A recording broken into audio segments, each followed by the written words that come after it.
Today, I wanted to go through few strategies you can implement if you have a primarily sedentary job or if you struggle with mobility, so spend a lot of your time seated.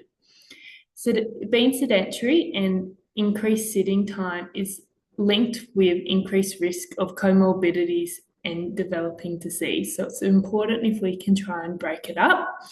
The first thing I just wanted to touch on is if you're an office worker or someone who sits a lot for your job, a few strategies you can have is you can park a little bit further away from work so you can walk that little bit to work, try and go for a walk at lunchtime if able.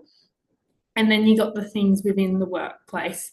So whether that's looking to take the stairs instead of the elevator, or even if every hour you're getting up to either go get a glass of water from the kitchen or going to the bathroom, just those little strategies can help break out that sedentary time and get a little bit more movement into your day, which is beneficial.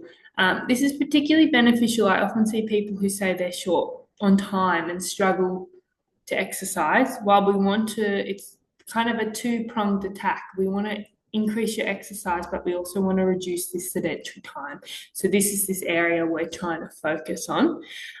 This next part, I was just going to go through a few exercises you could possibly do at your desk, or if you're someone who has low mobility or can't walk too much, these are some exercises you can do seated primarily. And it's a nice way just to add in a little bit of movement to your day. Even a little bit is better than doing nothing at all. So I'll just adjust my camera and show you a few. And this is my little makeshift desk for today. So the first one, seated at your desk, is you can simply do a little bit of a leg lift. So you're working your quad muscles and you're just lifting your feet towards the sky.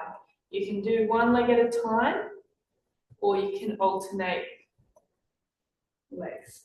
The next one you can do is just lifting your knees up instead this time. So a little bit of a seated march. Some people would even probably be able to still do this while working, so it's just a little bit of a way to add some movement. Another idea is you can slide forward a little bit in your chair, leaning back, and then using your core muscles to just pull yourself forward. So it's a little bit of an abdominal crunch, and depending how far you slide forward, it's depending how much work your core is having to do. Similar area to work, we can work through our back. We can just do a little bit of a rotation. This is also good just to loosen up if you struggle with any stiffness. So it's a nice way if you've been sitting for quite a while to add a little bit of movement through. A similar idea is we can lean down sideways.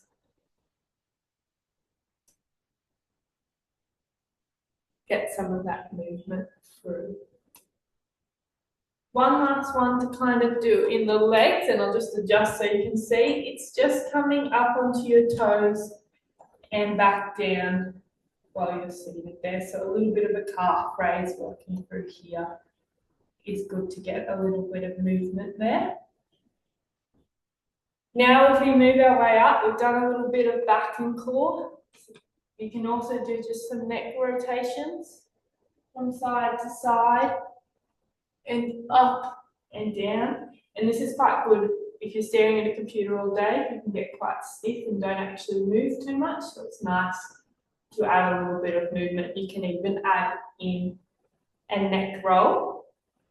The other thing we can kind of do for our shoulder blades is just pulling them back and holding them, squeezing your shoulder blades together and then releasing.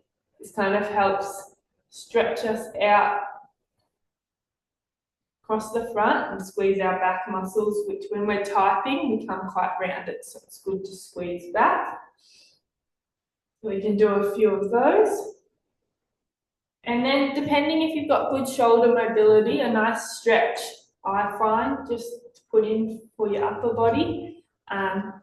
Ideally, cross your fingers and turn your palms away, and we're just reaching overhead. And you can add a tiny little twist to each side if you need, but that's just a nice way to get a bit of a stretch. So those are just a few exercises you can incorporate during your day, or to try and break up movement. So incorporate it during your day, a couple of times during the day, and if you can also just add in occasionally getting up and moving, it really make a big difference to your health. Thank you.